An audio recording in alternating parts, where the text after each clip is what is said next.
సిరిసిల్ల జిల్లా కలెక్టరేట్ వద్ద ఈ నెల 28న ధర్నా నిర్వహిస్తున్నట్లు సిపి నియోజకవర్గం ఇన్ఛార్జి కడారి రాములు తెలిపారు. ఈ ధర్నాలో రైతులు, వ్యవసాయ కార్మిక సంఘ నాయకులు పాల్గొనాలని ఆయన కోరారు. రైతు రుణమాఫీని అందరికీ వర్తింపచేయాలని రాములు డిమాండ్ చేశారు. పోడు భూములకు పూర్తి స్థాయి పట్టాలు ఇవ్వాలని ఆయన డిమాండ్ చేశారు.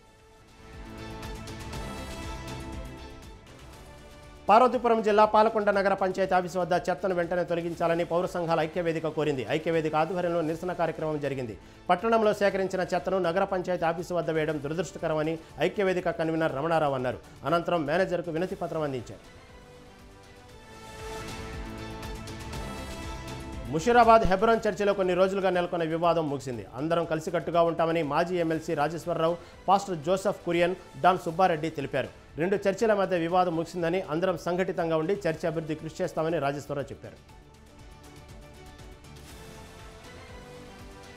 విశాఖ జిల్లా వాలిమేరక పంచాయతీ ప్రజలు తమ ఇళ్లు కూల్చవద్దని అధికారులకు మొరపెట్టుకున్నారు. 12 ఏళ్లుగా సుమారు 30 కుటుంబాలు నివాసం ఉంటున్నారని తెలిపారు. ఇప్పటికే ప్రభుత్వానికి ఇంటి పన్ను, కరెంటు ఛార్జీలు చెల్లిస్తున్నామని అన్నారు. పన్నులు కడుతున్నా తమకు రెవెన్యూ అధికారులు నోటీసులు ఇవ్వడంపై వారు ఆవేదన వ్యక్తం చేశారు. సిద్దిపేట మున్సిపల్ సర్వసభ్య సమావేశం నుండి కాంగ్రెస్, బీజేపీ, ఎంఐఎం కౌన్సిలర్లు వాకౌట్ చేశారు. మున్సిపల్ ఆఫీసు వద్ద వారు బైఠాయించి నిరసన తెలిపారు. మున్సిపల్ చైర్పర్సన్కు వ్యతిరేకంగా నినాదాలు చేశారు. కుల సంఘాల భవనాల కోసం మున్సిపల్ నిధులు కేటాయించడంపై ఫైర్ అయ్యారు. సిద్దిపేటలో పట్టణ ప్రగతి నిధులు పక్కదారి పట్టిస్తున్నారని ఆరోపించారు. సికింద్రాబాద్ బుద్ధాభవన్లో హైడ్రా కమిషనర్ రంగనాథ్ను బీజేపీ కార్పొరేటర్లు కలుసుకున్నారు. అక్బరుద్దీన్ ఓవైసీతో పాటు పలువురు చెరువులు ఆక్రమించి విద్యాసంస్థలు నెలకొల్పారని కమిషనర్కు ఫిర్యాదు చేశారు. చెరువులలో కట్టడాలను తొలగించాలని బీజేపీ కార్పొరేటర్లు విన్నవించారు. అక్రమ కట్టడాలు కూల్చివేయకపోతే ధర్నా చేస్తానన్నారు. కృష్ణా జిల్లా గన్నవరం టీడీపీ ఆఫీసులో వైద్యులతో ఎమ్మెల్యే యార్లగడ్డ వెంకటరావు సమీక్ష నిర్వహించారు. ఎక్కువగా నమోదవుతున్న ఫీవర్ కేసులపై చర్యలు తీసుకోవాలని సూచించారు. నియోజకవర్గంలోని ప్రతి గ్రామంలో ఫీవర్ సర్వేలు నిర్వహించామని డీఎంహెచ్ఓ గీతాబాయ్ తెలిపారు. ఈ సీజన్లో గన్నవరం నియోజకవర్గంలో 267 ఫీవర్ కేసులు నమోదయ్యాయి. తిరుపతి ఎస్వి గోశాలలో ఘనంగా గోకులాష్టమి గోపూజ ఘనంగా నిర్వహించారు. సకల దేవతా స్వరూపాలైన గోవులను రక్షించాలని టీటీడీ ఈవో శ్యామలారావు పిలుపునిచ్చారు. భారతీయ సంస్కృతిలో గోవుకు ప్రముఖ స్థానం ఉందని ఈవో అన్నారు. ఈవో దంపతులు గోపూజ నిర్వహించారు. శ్రీ వేణుగోపాల స్వామికి ప్రత్యేక పూజలు చేశారు.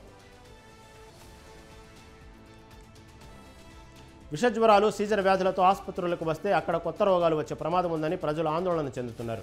మంచిర్యాల జిల్లా చెన్నూరు సామాజిక ఆరోగ్య కేంద్రంలో పారిశుద్ధ్యం లేక ప్రజలు తీవ్ర ఇబ్బంది పడుతున్నారు. ఆసుపత్రి వద్ద రోగులకు దోమలు ఆహ్వానిస్తున్నాయి. ఆవరణ మొత్తం అపరిశుభ్రంగా మారిందని పలువురు ఆరోపించారు. నిర్మల్లో బకాయిలు చెల్లించని పలు దుకాణాలను మున్సిపల్ శాఖ ఆధ్వర్యంలో సీజ్ చేశారు. ఇందిరమ్మ కాంప్లెక్స్లోని బకాయిలు చెల్లించని 3 దుకాణాలను సీజ్ చేశామని మున్సిపల్ ఆర్ఐ తెలిపారు. కొన్ని షాపులకు నోటీసులు జారీ చేశామన్నారు. గడువులోగా బకాయిలు చెల్లించకపోతే చర్యలు తప్పవన్నారు. కాగ్నిజెంట్ సంస్థ సహకారంతో తమ టీచర్లకు కోడింగ్, ఏఐ ట్రైనింగ్ పూర్తి చేసినట్లు సోషల్ వెల్ఫేర్ రెసిడెన్సీ స్కూళ్ల సొసైటీ ముఖ్య కార్యదర్శి వర్షిణి చెప్పారు. రాష్ట్ర వ్యాప్తంగా గురుకుల విద్యార్థులందరికీ టీచర్లు కోడింగ్, ఏఐ శిక్షణ ఇస్తామని తెలిపారు. గురుకులాల్లో పౌష్టికాహారం నాణ్యతను ఎప్పటికప్పుడు పరిశీలిస్తున్నామని హర్షిణి వెల్లడించారు. నిర్మల్ జిల్లా భైంసాలో ఆర్టీఓ ఆఫీసును నియోజకవర్గ సర్పంచులు ముట్టడించారు. పెండింగ్ బిల్లులు వెంటనే విడుదల చేయాలని డిమాండ్ చేశారు. ఆర్ఎండ్బీ రెస్ట్ హౌస్ నుంచి ఆర్టీఓ ఆఫీసు వరకు సర్పంచులు ర్యాలీ నిర్వహించారు. ఆర్డీఓకి సర్పంచులు వినతి పత్రం అందజేశారు. తమ బిల్లులు చెల్లించకుండా ఎన్నికలు నిర్వహిస్తే అడ్డుకుంటామని హెచ్చరించారు. నిర్మల్ జిల్లా సాయిమాధవ నగర్లో 2 రోజుల క్రితం చోరీ కేసును పోలీసులు 48 గంటల్లోనే ఛేదించారు. ఫ్యామిలీతో వెంకటేష్ హైదరాబాద్ వెళ్లిన రోజున అతని ఇంట్లో అద్దెకున్న భార్యాభర్తలు ఈ చోరీ చేశారని నిర్ధారించినట్లు భైంసా ఏఎస్పీ అవినాష్ తెలిపారు. నిందితుల నుంచి 7 తులాల బంగారం, నగదు స్వాధీనం చేసుకున్నట్లు వెల్లడించారు. ఖమ్మం లింగయ్య నగర్లో ఉద్రిక్తత చోటు చేసుకుంది. జేసీబీలు, డోజర్లతో గుడిసెలు కూల్చేసేందుకు ప్రైవేట్ వ్యక్తులు రావడంతో స్థానికులు అడ్డుకున్నారు.